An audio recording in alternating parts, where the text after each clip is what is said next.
역대하 28장 16절입니다.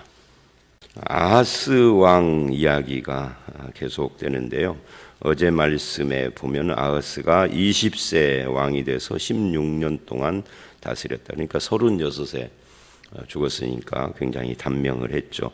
단명한 것이 뭐 문제가 되는 건 아니에요. 우리가 이제 가끔 장수는 하나님의 축복이고 단명은 저주다는 식의 사고방식이 우리에게 있어요. 근데 성경을 보면 그렇게 말하지는 않아요. 장수를 했어도 그것이 하나님의 복이 아닌 사람도 있고, 단명했어도 하나님의 축복 가운데 산 사람이 있고 그렇습니다. 이제 이 유다의 마지막 시대에 가보면은 30몇 살에 죽은 왕이 나와요. 근데 그 사람은 역대 유다 왕들 중에 다윗 이후로 거의 흠이 없는 사람이었어요.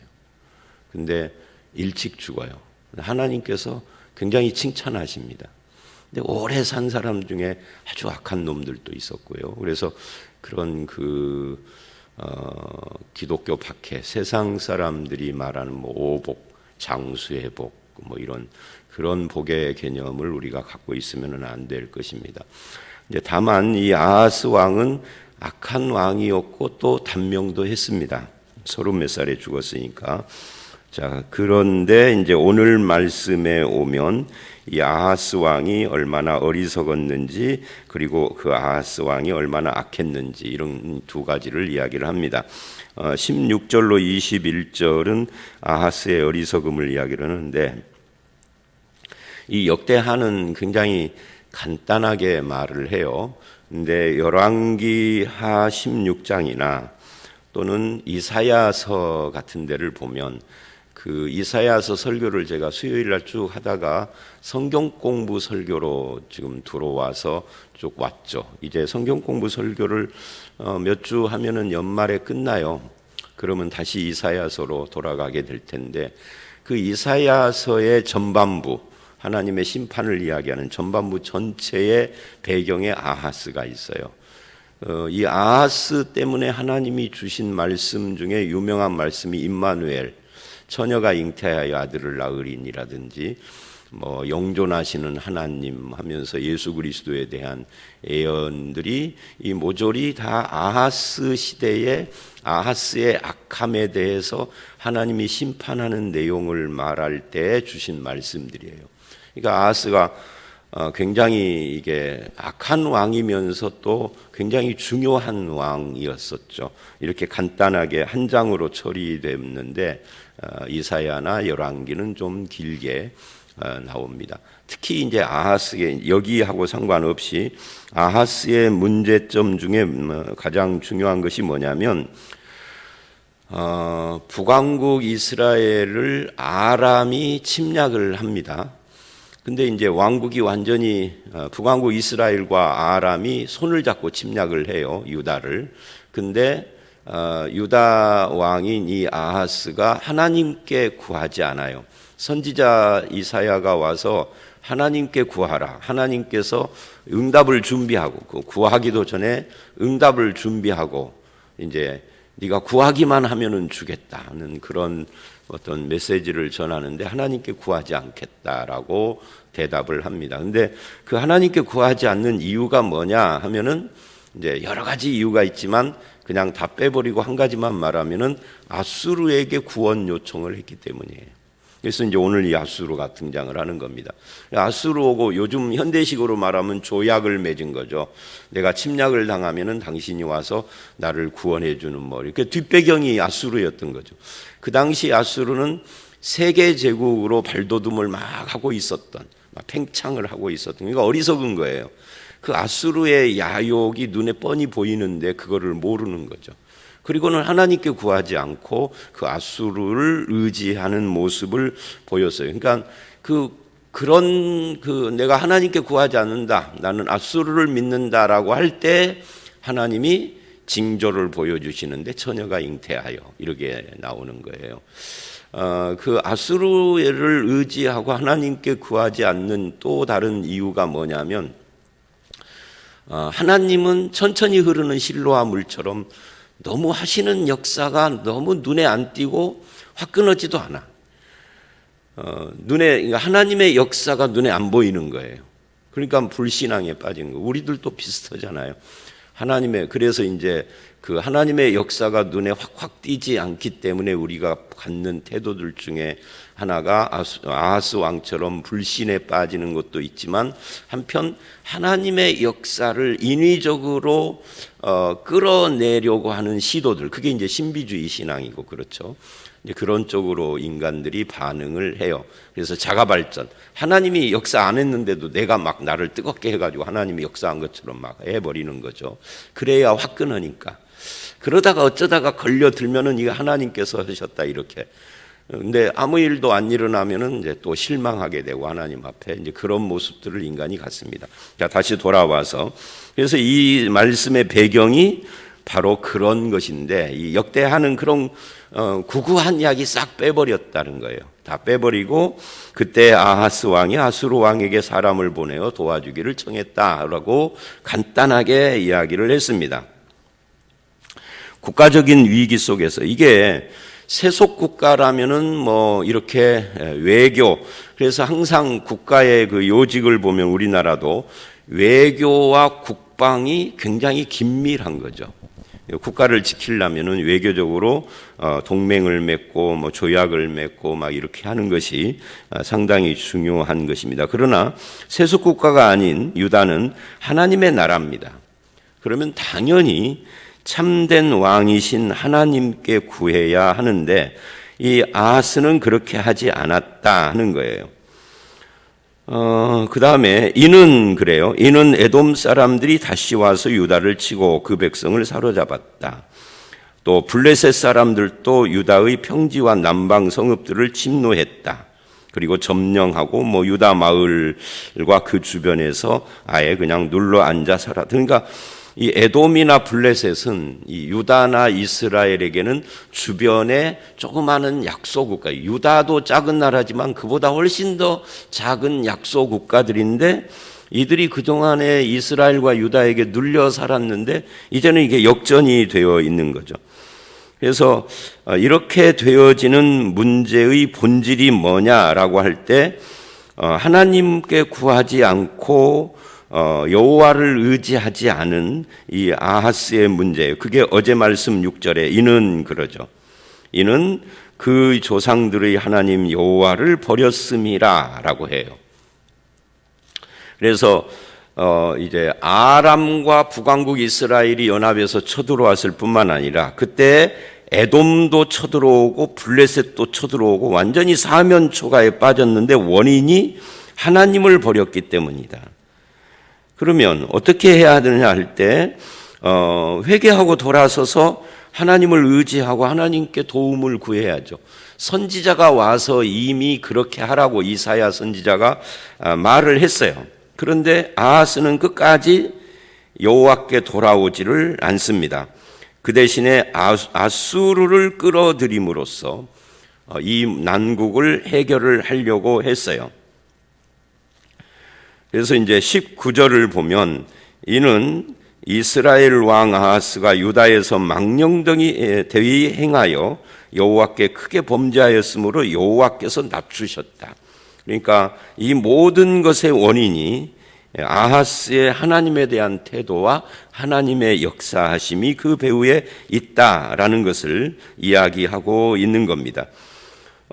그래서 이제 그 아수르를 의지를 했는데, 문제는 철석같이 믿었던 그 아수르가 와가지고 20절 21절 아수르 왕 디글랏빌레셋이 그에게 이르렀으나 돕지 않고 오히려 도리어 공격하였더라. 그래서 이제 이거를 이거 뭐 그 콩고물을 좀 주어야 우리를 돕겠구나라고 판단을 하고 뇌물을 준 거죠. 여호와의 전에서 재물을 가져다. 그러니까 하나님의 성전에서 무엇인가를 내다가 주기 시작을 하게 되면은 결국은 이제 소망이 없는 거예요. 그래서 하나님의 성전이 서서히 피폐해져 가기 시작을 하죠. 왕궁도 물론 마찬가지지만, 그러나 뇌물을 아무리 주어도 그 조공을 바치고 어쩌고 해도 그에게 별 유익이 없었다 하는 거예요. 그러니까 결국 아직 유다가 멸망은 안 했지만 아수르의 속국처럼 조공을 바치는 그런 나라로 전락을 해버렸다 하는 겁니다. 결국 이게 아하스 왕의 어리석음이에요. 하나님께서 사람을 보내서 나에게 구하면 도와주겠다 하는데도 끝까지 나는 안 하겠다라고 버티거든요. 믿는 구석이. 근데 그 믿는 세상이 오히려 자기를 공격을 하고 속국으로 만드는, 오늘 신약식으로 말하면 종으로 삼아버리는 그런 어리석은 일을 범하게 된 겁니다. 이런 아하스의 모습을 보면 우리도 똑같아요. 세상이 나를 도울 것이라고 생각하지만 세상은 그 자체로도 그렇고 거기에 있는 사람들이나 환경이 우리를 돕도록 돼 있지 않아요. 도와준다면 그것은 나를 종으로 삼기 위한 것이죠. 하나님의 백성은 하나님께 도움을 구해야 하는 것입니다. 그리고 이제 22절 이하에는 아하스의 범죄를 이야기를 합니다. 이것도 아하스의 어리석음이라고도 말을 할 수가 있겠죠. 그러니까 이 아하스의 이 인생을 28장에서 어제 오늘 말씀 보면은 한마디로 어리석은 사람이에요. 22절 아하스 왕이 권고할 때 더욱 여호와께 범죄하여, 이 권고할 때는 무엇을 해야 하는가 하고 이 답을 내리지 않고 우리가 스스로에게 질문을 해보면 답이 뻔하죠. 인생이 공고할 때는 하나님께 구해야죠. 힘들고 어려울 때는 하나님께 기도하고, 평안하고 기쁠 때는 하나님께 감사하고, 이게 신앙인이 해야 할 일이죠. 근데 아하스는 더욱 범죄를 했다 그래요, 권고할 때. 근데 이 말씀이 그냥 성경에 기록된 문자가 아니라 현실 속에서도 그렇더라고요. 교인들도 둘로 나뉘어요. 공고할 때 더욱 하나님께 엎드려 기도하고 하나님을 의지하고 이렇게 하는 사람이 있는가 하면, 권고하면 하나님을 떠나는 사람이 있어요. 반대도 있습니다. 형통할 때 하나님을 멀리하는 사람도 있습니다. 그러니까 인간은 본질이 하나님을 가까이 하기에 굉장히 힘든 존재예요. 그게 죄성입니다. 근데 아하스가 그랬다 하는 거죠. 그 대신에 뭐를 했느냐 하면은 자기를 친 다메섹 신들에게 제사를 했다. 그러니까 이게 어리석은 거죠. 자기를 친 다메섹 신들이니까 하나님은 의지하지 않고 왜 갑자기 다메섹 신들이냐 할 때 그 아하스의 속 마음을 이렇게 표현을 합니다. 아람 왕들의 신들이 그들을 도왔으니 나도 그 신에게 제사하여 나를 돕게 하리라 하였지만 그 신이 아하스와 이스라엘을 망하게 하였더라. 그러니까 이 23절 말씀을 보면 우리가 무엇을 깨닫느냐면, 사람들이 갖고 있는 신관에 대해서 이게 얼마나 무지하고 어리석은가 하는 것을 깨닫게 됩니다. 신이라는 것이 그냥 일반 상식으로 생각을 하면 사람에 의해서 내 마음대로 조종되는 신이 있다면 그 신은 가짜인 거죠. 신이 아닌 거죠. 로봇 같은 거고 내 종, 인간의 종 같은 거죠.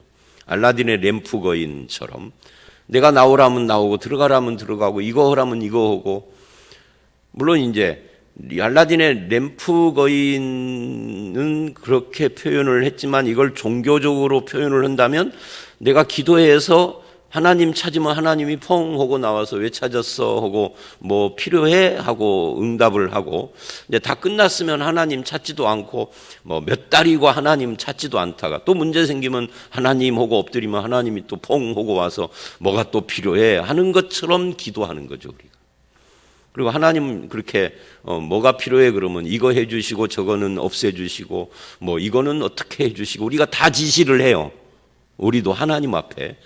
그게 옳은 건가? 근데 그렇게 해서 내 말을 듣는 하나님이나 신이 있다면 그게 신인가? 내 종이지. 근데 가만 보면 우리 기독교인들도 신앙의 스타일이 다 그렇게 되어 있어요. 아하스가 지금 그러고 있단 말이에요. 대상을 여호와가 아닌 다메섹 신들일 뿐인 거죠. 그러니까 이 아하스가 갖고 있는 신관은 굉장히 이상한 신관인데 이게 사실은 대부분 사람들이 가지고 있는 신관이다. 오히려 반대여야 하죠. 하나님이 주인이고 우리가 그 종이고, 그러면 이 종인 우리는 어떻게 해야 되는가를 생각을 해야 하는데 아하스는 반대로 생각을 했다 하는 거죠. 이 다메섹도 이런 겁니다. 아하스는 다메섹, 아람입니다. 다메섹은 요즘의 시리아죠. 저들이 우리를 이겨먹었으니 저들을 돕는 신이 내가 믿는 자기가 믿는 건 아니죠. 우리 유다가 전통적으로 믿어왔던 여호와보다 더 센 신이야라고 하는. 제가 요즘 설교 시간에 주일날 여러 번 그쪽 이야기를 출애굽하면서 말을 하잖아요. 이 지방신 개념이죠. 그러니까 지역마다 다 신들이 있어. 어제도 그 말 했잖아요. 그러니까 이 전쟁에 도울 수 있는 신, 다메섹의 신인 거예요. 우리를 이겼으니까. 근데 우리 민족이 믿는 이 여호와는 우리를 안 도와줬으니까 전쟁이라는 영역에서는 별로 힘을 못 쓰는 신처럼 생각을 하는 거죠. 그러니까 찾을 필요가 없는 거죠. 이게 어리석은 생각인 겁니다. 자기가 하나님의 역사, 도우심을 받을 만한 그릇도 못 되고 그런 삶도 살지 않았으면서 결과적으로는 하나님을 탓하고 오히려 하나님보다 더 센 신이 있는 것처럼 생각을 하는 그런 어리석음을 지금 범하고 있는 겁니다. 그러나 하나님은 그런 분이 아닌 거죠.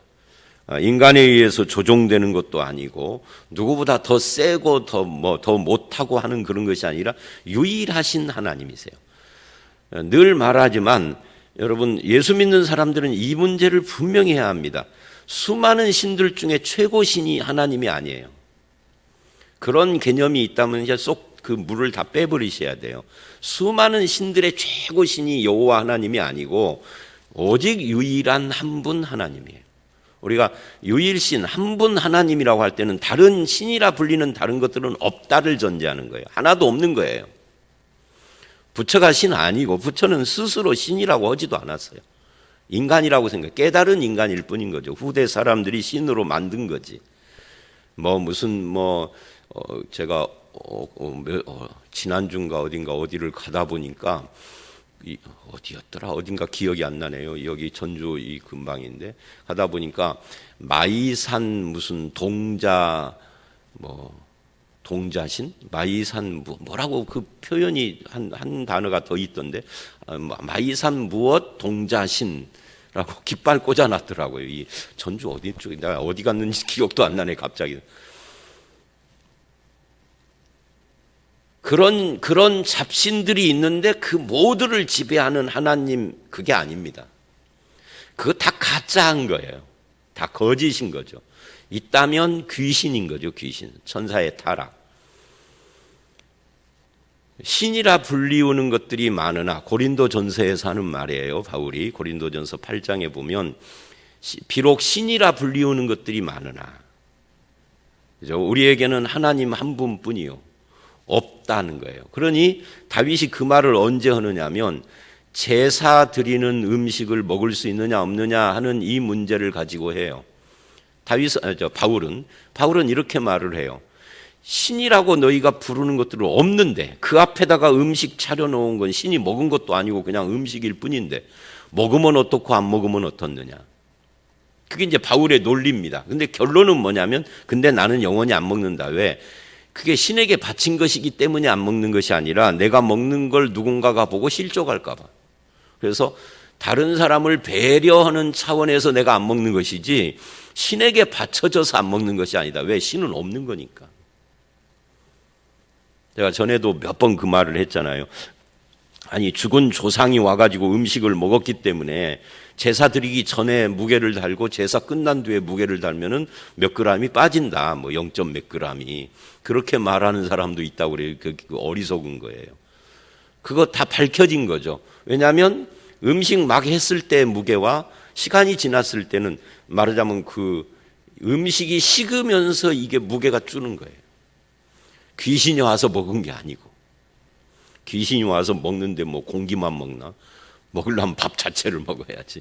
자, 어쨌든 그래서 이제 결론이 그거예요. 하나님 이외에 신은 없는데 아하스는 유다라는 환경에서 태어나고 자라고 했는데도 불구하고 신 개념이 이따위로 천박한 걸 보면은 우리는 뭘 알 수 있느냐면 이 아하스가 살던 시대의 남북 이스라엘과 유다라고 하는 이 환경이 하나님을 얼마나 멀리 떠나 있었는가. 어렸을 때부터 하나님에 대한 인식 자체가 이렇게 잘못되어 있을 정도로, 아직 젊은 친구인데 그 당시의 사회가 하나님을 굉장히 멀리 떠나 있는 사회다. 이 가문도 마찬가지고 이거 다 부모로부터 배우고 다 하는 건데 이게 잘못된 것이다 하는 것을 우리는 여기서 보게 됩니다. 그러나 절대 그 다메섹 신이 그를 도와줄 수도 없었고 오히려 하나님의 진노를 사서 죽는데 죽은 뒤에 왕들의 묘실에 안치도 되지 않았다. 이 역대기나 열왕기에 자기 조상의 묘실에 들어가지 못한 왕 할 때 그는 악한 왕이라는 것을 상징적으로 보여주는 거예요. 그런 의미에서 이 아하스는 어리석은 사람이었던 거죠. 공고할 때 하나님을 의지하지 않고 오히려 우상을 숭배한 어리석은 사람의 모습을 보면서 내가 가지고 있는, 내가 믿는 하나님에 대한 나의 생각, 나는 어떤 하나님, 내가 믿는 하나님은 누구라고 생각을 하는가, 이게 굉장히 중요한 겁니다. 그것에 따라서 우리의 신앙의 태도가 바뀌기 때문에 그렇습니다. 유일하신 하나님, 또 우리에게 구하라 하시는 하나님, 공고할 때는 하나님을 구하고, 전도서 7장에 나오는 말씀이 14절에 형통할 때는 기뻐하고 공고할 때는 되돌아보아라. 되돌아보고 뭐라는 거예요? 되돌아보고 하나님을 의지해라는 거죠. 하나님께 구하라는 것이죠. 그렇게 살아가는 저와 여러분들이 다 되시기를 주의 이름으로 축원합니다. 함께 기도하겠습니다. 하나님, 아하스는 국가적인 위기를 만났을 때 오히려 망령되이 행하고 하나님께 범죄하는 그런 어리석음을 보였습니다. 하나님을 의지하기보다는 아수르를 의지하고 결과적으로 그 아수르의 속국이 되는 그런 모습을 통해서 믿는 우리가 하나님보다 세상을 더 의지하여 세상이 종이 되는 어리석음을 범하는 우리의 모습을 바라봅니다. 주님, 우리가 믿는 하나님이 누구신지를 바르게 깨닫고 하나님을 제대로 의지하고 믿으며 하나님께 형통할 때는 기뻐하지만 공고할 때는 하나님을 찾고 구하고 하나님께 간구하는 주님의 백성으로 살게 하여 주시옵소서. 특히 이 세상의 수많은 신들 중에 최고신 하나님이 아닌 오직 유일한 우리의 하나님, 전지전능하시고 영원하신 그 하나님만을 의지하고 바라보며 그분의 말씀을 따라 순종하는 삶을 살아가도록 우리와 함께해 주시옵소서. 우리의 삶의 현장에 주님이 함께 하시고 역사하실 것을 믿사옵고, 오늘 또 이제 어려운 가운데, 코로나로 인하여서 어려운 가운데 있는 형제자매들을 도와주시고, 또 수술을 하거나 질병 이후에 투병을 하는 모든 형제들을 붙잡아 주셔서 강건케 하시고 세워주시고 주님 힘을 허락해 주시옵소서. 주님께서 우리와 함께 하시는 것을 믿사옵고 예수님 이름으로 기도드렸사옵나이다. 아멘.